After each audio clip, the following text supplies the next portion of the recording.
This is the actual website. It's just preliminary, so these are not, I mean, this is just to give you an idea of what could be there. It's not filled in all the way.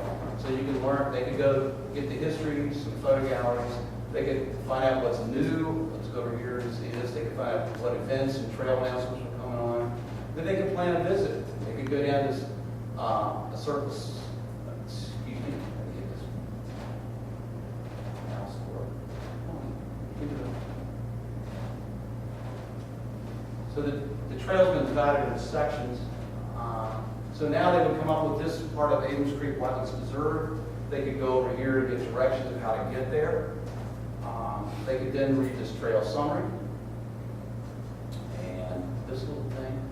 Then they could go down and find out what activities were going on out on that section of the trail. They could learn about Jim Smith was giving walks out there. They could learn about there's an annual Green Circle 5K race and a 1 mile kids run.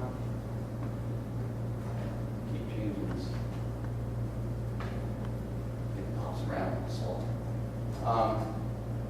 Future opportunities. In here we were talking about, we read this text up, so we were talking about how if we could go to share the ride signage, then people could get to and from this section of the road on their bikes by share the road, not share the ride, by sharing the road with cars.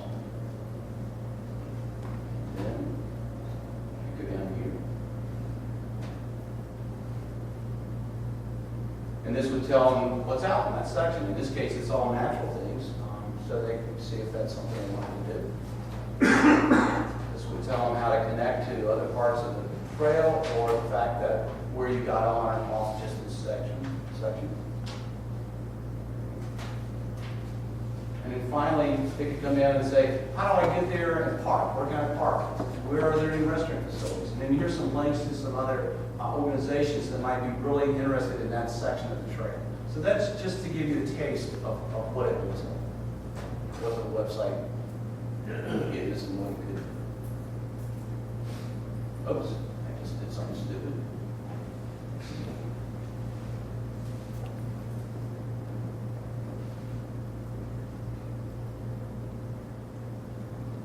If it does it again, I'm in trouble. It did it.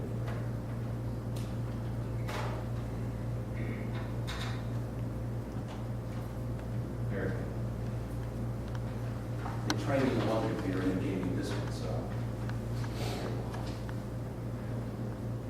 That's the past, here comes the future. So these are just some things that I came up with, how you might take the Green Circle Trail to the next level. I'm not, like I said, I'm not trying to tell you how to do your job. I'm just trying to offer some suggestions and some things to think about.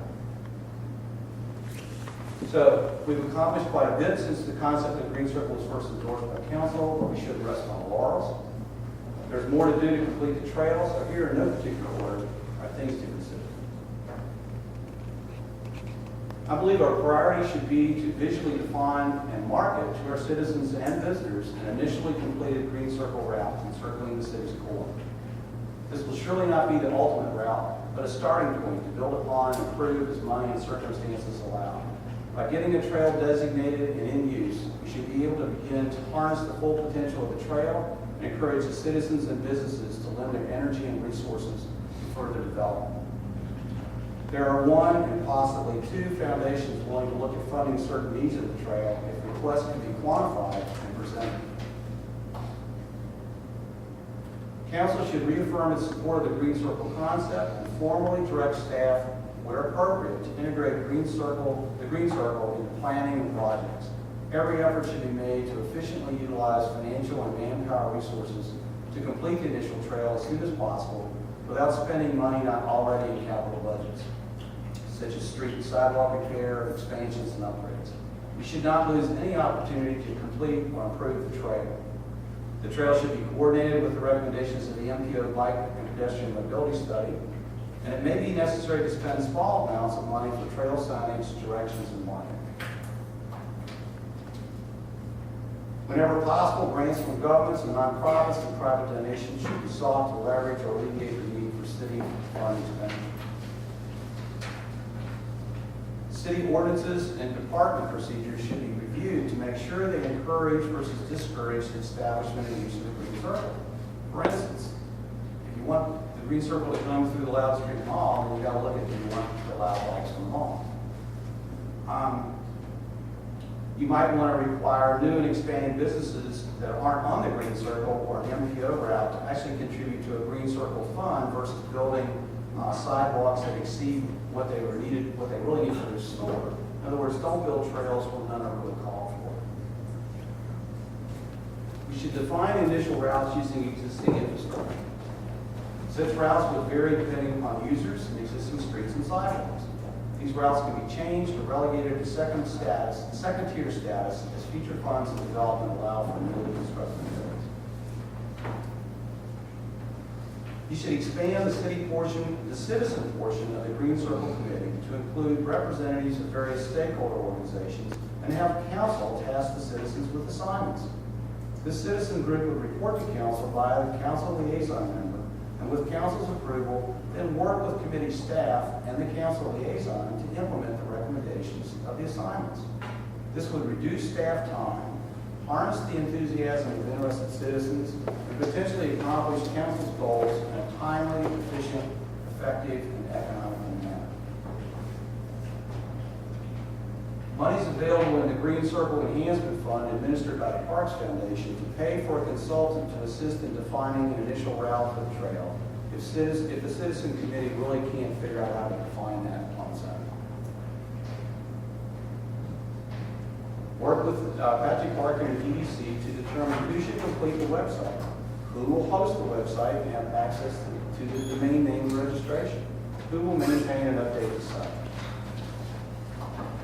Just to repeat what I really started out with, the Green Circle is the core of a plan to connect the city and county for walking and biking. It will incorporate routes outlined in the MPO bike and pedestrian mobility study. Its routes will develop over time and may vary in places due to existing streets and sidewalks versus the various potential uses as a trail. Its development should be coordinated with the city's comprehensive plan, which means its structure and routings need to be taken into account by planning and development staff, as well as utilities work on streets and sidewalks, and plans for economic redevelopment and tourism.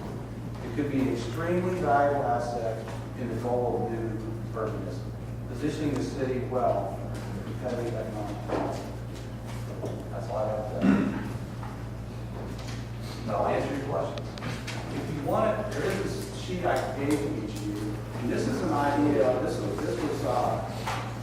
Tim Evans and Carrie and I went out and walked the segment from Loudon Street over to Shenandoah University. We were just kind of walking along to see where would the trail go. And so Tim shows this as just an idea. If depending on if you took a segment, what would the immediate conditions and who could walk on it or ride on it, where would you put people? Then if you had short-term improvements, and if you had all the money and all the time in the world, what would you ultimately do? So it gives you an idea of what I've been trying to talk to you. Get out there, find out what's going on, how do you use that now, how do you identify it in the market, and what's the next step, maybe your plans. So I'm open to questions and comments.